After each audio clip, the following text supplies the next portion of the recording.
Lẹ́lẹ́yìí o mo kí baálé eléyìí mo kí ìyálé eléyìí o ẹ kú dédé àsìkò yìí o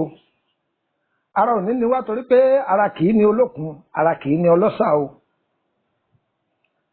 tútù tútù là á bálé olúwẹ̀rí tútù tútù là á bálé ìgbín o ara òní ni wá o ajáde lónìí ìwọlé wa ànídélé bòkú ọmọ ànídélé bòkú aya ànídélé bòkú ọkọ ọjọ́ wọn ní pa wọn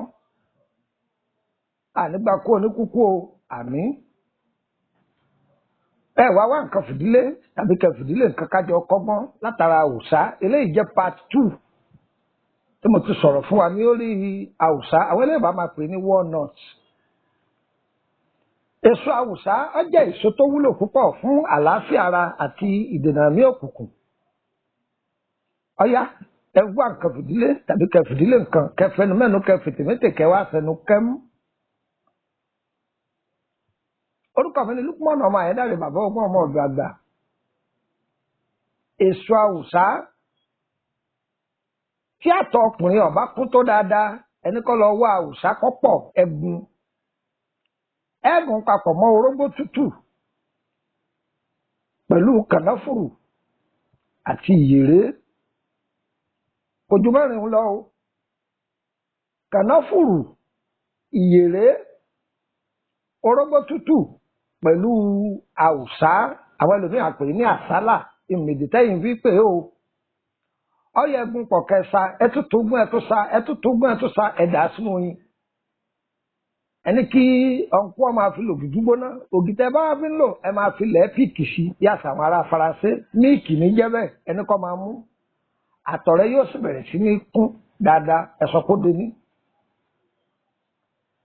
ẹ lọ wá èso Awusa yìí kẹwàá rọra wá egbò asùfẹ́yẹ jẹ ẹ ti wá méjèèjì papọ̀ pẹ̀lú ọ̀pọ̀lọpọ̀ atare ẹ lè lódìdí atare mẹ́ta ẹ lè lo mẹ́rin ọyẹ ẹgún pọ̀ kẹsà bọ́yẹ ẹ̀gbọ́n mi bí mo ṣe kà á dáadáa o Awusa lọ́pọ̀lọpọ̀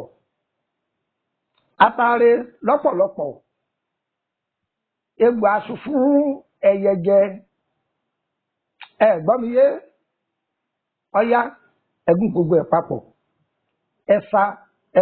ẹ̀sà ẹ̀dá sóyin ẹni ọmọ tí ń reléèwé ẹni kọ́ máa fi mu òjòjú gbóná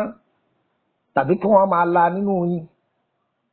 a máa jẹ́ kí làákàyè ọmọ èkì ọmọ adọ́gba àgbàlagbà náà lè lò làákàyè rẹ̀ yóò máa gòkè àgbà sí yóò sì mú lẹ́nu dáadáa ó di mélòó ó di méjì. Tí a bá ní ìtọ̀ ṣúgà tí a bá ń jẹ Awusa dáadáa tí sì mu omi sí tí a mọ̀ pé Awusa jẹ́ èso kan tó jẹ́ pé tí a bá mu omi sí a máa korò gbìyànjú kó rí pọ̀ ń jẹ́ dáadáa kó máa mu omi sí kì í jẹ́ kẹ́dà onítọ̀ ṣúgà bí a bá nítọ̀ ṣúgà gan yóò gbìyànjú àti jẹ́ pé kó di ikù kó kúrò nínú ara tó bá ń jẹ́ dáadáa. Kódà tí a bá ń jẹ tàbí ọba lọ wá Awusa yìí tó pọ̀ dáadáa gbìyànjú kó wá kọ́pọ̀ rẹpẹtẹ dáadáa tó sì ti gún pẹ̀lú ìyèré pẹ̀lú kànáfùrù ọyẹ ẹ̀sà ẹ̀jẹ̀ gbẹ dáadáa. Ìyá mi gbẹrẹ fútọ́ wà ń ẹ máa fi lògì gbígbóná ọ̀dà abẹ́ni tó ní ẹ̀jẹ̀ ríru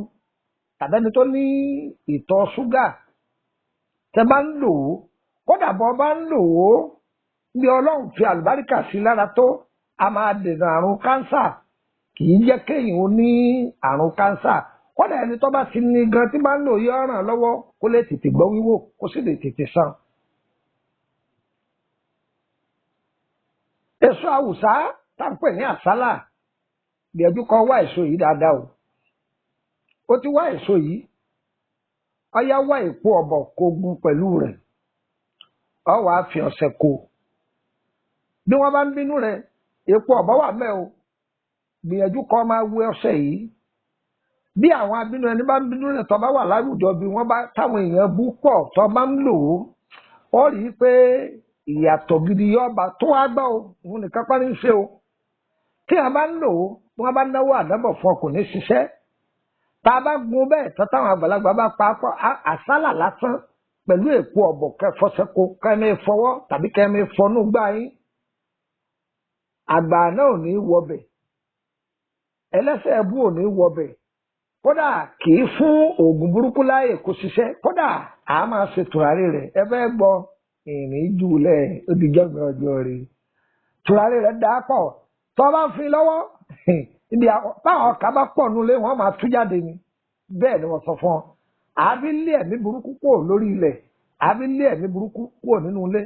ó dáa púpọ̀ ṣùgbọ́n fi ìjù yẹn lẹ̀ o orúkọ mi lukumọ ọmọ ayédáde lẹ́ẹ̀kan sí bàbá ọgbọ́n ọmọ ọ̀dọ̀ àgbà +2348032983298 +2348032983298 gbàkan sí +2348133155111 +234808133155111 ẹ má sì mí gbọ́ o ahun ni o ahun ọ̀lẹ̀ wá gbé ẹ̀dá bó ṣe jẹ́ nù ẹ̀yẹ wọ́n ní nọ́mbà orílẹ̀-èdè bẹ̀rẹ̀ sí +22954651928 +22954651928 tẹ́ ẹ bá pe nọ́mbà nàìjíríà mi tí ò lọ ẹ pè mí ní whatsapp ẹ̀ wọ́n gbé wọ́n dà yín lóhùn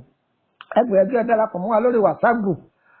group yánà méjì ló kú sí aníkan private ìkan public ìwọ tó bá wà ní public ọ̀ láǹfààní àti béèrè kankan ṣùgbọ́n àwọn tó bá wà ní private ọlọ́lá kan ni ọgbọ́tumọ̀ rẹ̀ lọ́fẹ̀ẹ́ ohun tó ṣe sí ọ̀fẹ́ lọ́ọ́ máa gbọ́ tàbí àwọn ètò tá a ti filẹ̀ látọjọ́ tó ti pẹ́ ní àbẹ́ ìta àṣẹṣẹ filẹ̀ tó bá béèrè bó ló ti ṣe àbí nǹkan míì tá a ti filẹ̀ ọ̀fẹ́ là á filẹ̀ fún ọ 5,000 naira ló fi wọlé ó sì máa san 5,000 lóṣù oṣù tó bá ti jẹ́wọ́ rẹ̀ ayọ̀ kó mẹ́ lọ́wọ́ kan ni tó ẹgbìyànjú kẹ́ darapọ̀ mọ́ tẹ́ ẹ bá wá jọyìn whatsapp group ọ̀hún olófin o ẹ má sẹ́ndì sticker o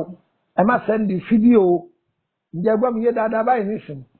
ẹ ti gbọ́dọ̀ máa sẹ́ndì àwọn nǹkan tí ọ̀dà sínú rẹ̀ ṣùgbọ́n bẹ́ẹ̀ bá fẹ́ sọjọ́ bí ẹ lè sẹ́ndì fọ́tò ẹyọ kan pé káwọn èèyàn ṣàdúrà fún yín yọ yẹ wá o kò ní yẹ ẹ lẹ o ẹ tẹ̀lé kìlọ̀ o ire o ire o ire kàbìtì nílé gbogbo wa o.